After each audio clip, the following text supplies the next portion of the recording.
코스피 역대 최고치 찍었다, 계속 올라간다, 이런 식으로 이야기 나오고, 미국에서 금리 인상이 늦어질 것이기 때문에 라는 말로 미국 주가부터 우리나라 주가까지 넘어온 거죠. 그렇다면은 계속 이야기하는 금리 인상 빨라진다고 했는데 미국 고용지표 부진해진 거 아니냐, 이걸 통해서 지금 뭐 주식이든 코인이든 부동산이든 계속 이야기가 나올 수 있는데 호재라고 볼 수 있을 만한 상황이 아니다. 그래서 금리 인상이 더 빨리 가시화되고 있고, 사실 이번에 미국 고용지표 부진은 굉장히 일시적이며 금리 인상이 늦어질 것이라는 것에 엄청난 영향을 끼칠 만한 상황이 아니다 라는 거, 내용을 한번 보시겠습니다. 자, 고용 증가 둔화됐대요. 갈 길 멀다고 하죠. 초대형 지출안 철회 촉구하고 있다. 이거 본인이 약속한 건데 잘 안 되고 있잖아요. 경제가 너무 빨리 살아나서 약속을 못 지켜요. 그러면은 표가 떨어질 수 있죠. 그리고 어차피 이거는 계속 추진할 거니까 좀 더 빨리 추진하자. 이번에 뭐 100만 개 뭐 일자리 증가한다 뭐 이런 이야기 했는데 3월에 예측이 64만 7천 이 정도였는데 91만 6천, 생각보다 많이 됐다.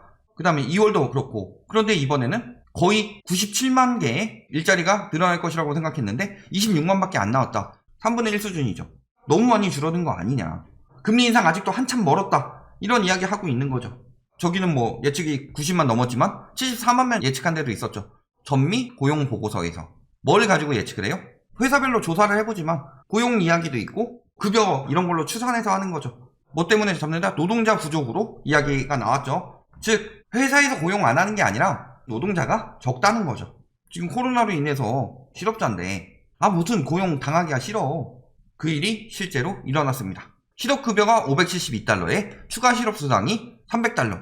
굳이 일하지 않아도 최대 390만원까지 받을 수 있다. 실업수당 때문에. 그러니까 사람들이 일 안 해도 많이 받으면 거의 한 390만원 받는데 일하면서 돈 벌고 싶겠어요? 팬데믹 이전에 연소득이 32,000달러 미만이었던 계층은 취업하는 것보다 실업수당을 모으는 게 나을 것으로 추정된다. 즉 고용이 어디서 많이 줄었어요?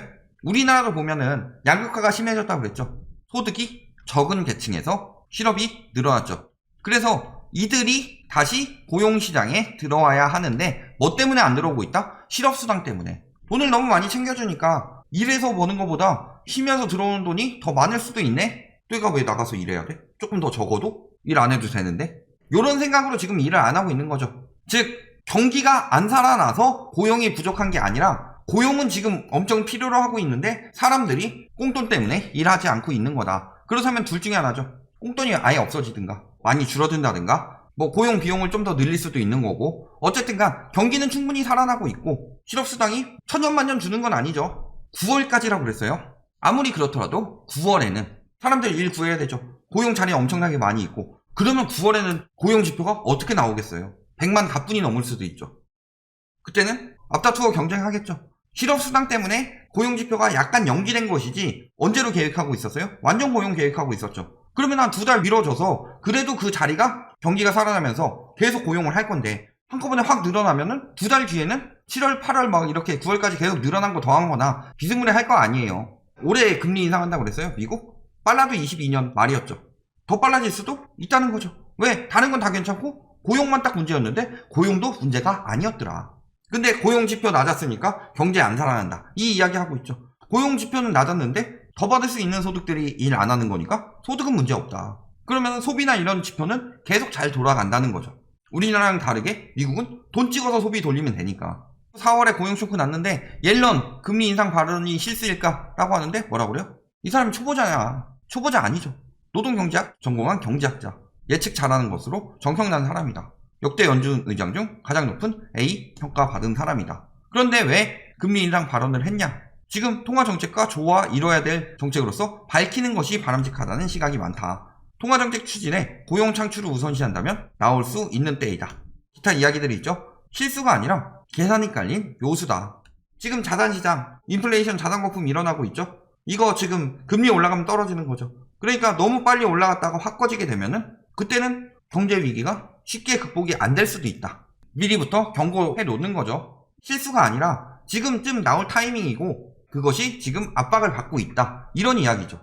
거기다가 유가는 계속 급등하고 있어요. 유가 급등은 곧 뭘 불러온다? 물가 급등. 미국도 예외는 아니죠. 유가가 올라가면 운송비가 모두 늘어나죠. 하다못해 삼계탕집이나 하면은 뭐 닭을 키우고 인삼도 심어서 키우고 찹쌀도 심어서 키우고 소금도 그 옆에 그 염전 만들어서 하고 이래요? 아니죠. 농산물 가격, 식품 가격 왜 이렇게 쭉쭉 올라가냐? 그 중에는 유가 급등 영향도 굉장히 크다는 거죠. 생활 물가가 많이 인상될 것이다. 물가 상승률 지금 2월에서 3월 되면서 더 많이 올랐어요. 우리나라 역시 마찬가지죠. 1.5%까지 올랐다. 그리고 4월에 2.3%까지 올랐죠. 세계적으로는 어떻겠어요? 더 빨리 오르고 있다는 거죠. 미국 이미 3월 2.6%예요. 우리나라 4월에 2.3% 나왔는데 이거 가지고도 지금 빨리 금리 인상해야 된다. 이런 이야기 나오고 있는데 미국은 더 빨리 뛰고 있습니다. 버핏도 이야기했죠. 초고속으로 달리고 있다. 대규모 부양책 덕분이다. 이런 이야기 하고 있죠. 놀랍도록 효율적인 방식으로 부활했다. 85%가 초고속으로 달려가고 있다. 물론 애플 같은 거 뭐 매도한 거 후회한다라고 하지만 항공주 같은 거 매도한 거는 뭐 후회하지 않는다고 했고 유망한 주식은 따로 있다. 이 정도로 보고 있는 정도지 경제가 굉장히 빨리 살아나고 있다라는 것을 얘기하고 있는 거죠. 세계적으로 집값 상승세가 회복 발목 잡고 있다. 대출이 1960년대 총대출의 3분의 1 수준이었던 것이 지금 60% 수준에 육박한다. 거의 2배 가까이 올라갔다는 거죠. 이렇게 대출이 늘어나면서 경기 회복에 발목을 잡히고 있는 거다. 우리나라는 어때요? 경기 회복에 발목이 잡히나요? 대출은 늘어났는데 이번에 대처를 잘했죠. 그래서 경기 회복이 OECD에서 가장 잘 되고 있는 편이다. 그리고 저렇게 발목 잡히고 있는데도 경기 회복이 이렇게 빨리 되고 있다. 나타낸 거 뭐예요? 경기 회복 빨리 됐다. 그리고 진짜 그 실질 경기가 회복되기 위해서는 주택가격 눌러놔야 되겠다. 그러면은 금리 인상 빨라져야 되겠다. 다른 나라의 코로나 이후에 꼈다지만 우리나라는 코로나 이후에는 실질적으로 OECD 국에 비해서 그렇게 높게 끼진 않았죠. 다만 그 전까지 쌓여온 곳이 엄청나다. 그나마 우리나라 지금 금리 억제하고 있는 게 뭐예요? 외국인들이 우리나라 채권 투자액 많이 늘리고 있다. 자, 채권 투자액이 늘어난다. 수요가 많아지니까 채권 가격 올라가는 거죠. 그러면은 채권 금리가 떨어지는 부분이 있죠. 외국인들이 많이 사준다. 그만큼 우리나라가 경기가 안전하다. 이렇게 보고 있다는 거죠. 그럼에도 불구하고 이만큼 오른 거예요. 2.1% 정도에서 왔다 갔다 하고 있는 거 자체가 외국인들이 와가지고 다른 나라 뭔가 위험한데 싶으니까 우리나라 채권 사고 있는 거다. 그런데 저들도 사는 것도 한계가 있죠. 그나마 그렇게 억제해서 덜 올라간 금리가 이 정도다. 이미 채권 금리로 인해서 시중금리는 엄청나게 올랐죠. 보면 어때요? 주담대 금리 벌써 0.9%포인트 올랐어요. 즉 천조 가계비 폭탄 굴러간다 라고 했는데 1% 오르면 얼마 올라간다고 그랬어요? 거의 뭐 12조 가까이 올라간다고 그랬죠. 여기서 끝나느냐? 앞으로 올라갈 것은 한참 남았다. 신용 안 되는 서브프라임들이 대출을 너무 많이 받았다. 이게 커다란 문제죠. 아직도 저금리가 뭐하고 옆에서 이야기하는 사람이 있으면 죽방을 날려버려라. 언제적 저금리 이야기하고 있어요. 전체적인 가계대출 금리는 거의 코로나 이전 정도까지 회복됐고 위험 대출 경우는 거의 뭐 미중무역전쟁 수준까지도 회복이 됐어요. 최근에 금리 떨어진 거 뭐 있어요? 예적금 담보대출 금리, 보증대출 금리 걔네가 금리 깎아먹어가지고 그렇게 많이 안 올라가는 것처럼 보이는데 주담대 금리나 신용대출 금리 가봐요. 코로나 이전 넘어서고도 남았지. 우리나라도 물가 상승 많이 올라가고 있죠? 식품 물가 같은 거? 물가 상승이 두 가지를 야기하죠. 금리 인상, 소비 지출 증대죠. 예전에는 밥 한 끼 먹을 때 차려 먹는다고 치면은 한 끼 2만원이면 됐는데 물가가 너무 빨리 올라서 25,000원 든다. 그러면 그만큼 소비가 증가하는 거죠. 거기다가 물가 상승이 금리 인상 압박 주죠. 예를 들어서 물가가 2% 상승한다. 그러면은 100만원짜리 물건이 102만원이 되는데 금리가 이보다 낮으면 은행이 손해죠. 그 전에 이자가 1%였다. 그러면 은행이 손해이기 때문에 2% 이상으로 올릴 수밖에 없게 된다. 그리고 차익을 많이 남기기 위해서는 물가보다는 조금 더 많이 해야지 남는 거죠. 월급도 줘야 되고 세금도 내야 되고 하는데 즉 이 모든 것들이 가계 지출에 압박을 주고 있다. 그런데 영끌 뭐예요? 진짜 쓰는 돈 빼고 다 대출금 갚는 건데 거기서 쓰는 돈도 늘어나고 대출금 갚는 이자도 늘어난다. 무너지는 거죠. 그럼에도 불구하고 안 팔고 버틴다. 3월에 늘어났기 때문에 지금 안 늘어나는 것처럼 보이는 거고 전세가 올려놨기 때문에 그만큼 버틸 여력이 좀 더 생겨서 오른다 해놓고서 버티고 있는 거죠. 그런데 전세가가 더 오르냐? 7월부터 DSR 규제 들어가면 어떻게 되죠? 신용대출은 거의 불가다. 이제 전세대출만으로 해야 되는데 그 가진 사람들 여력은 점점 더 떨어져 가죠. 금리는 계속 올라가고 있고 전세자금 대출도 금리 올라가고 있죠. 청약 공매지 말고 사라. 당장 사라. 계속 이런 이야기들 나오고 있죠. 그런데 실질적으로 보면 어때요? 굉장히 쉬운 얘기처럼 하지만 지금 집값이 매도 올랐어요. 근데 11년간 직장 생활에서 1억 모았으면 대단하다는 칭송을 듣는 30대다. 원래 근로소득으로는 이게 당연해요. 그렇다면은 자본주의니까 다 같이 투자해가지고 벌면 되는 거 아니냐. 투자 안 하면 집 못 산다. 이 사람도 투자 어느 정도 해서 벌어서 사는 거예요. 그런데 문제는 뭐예요?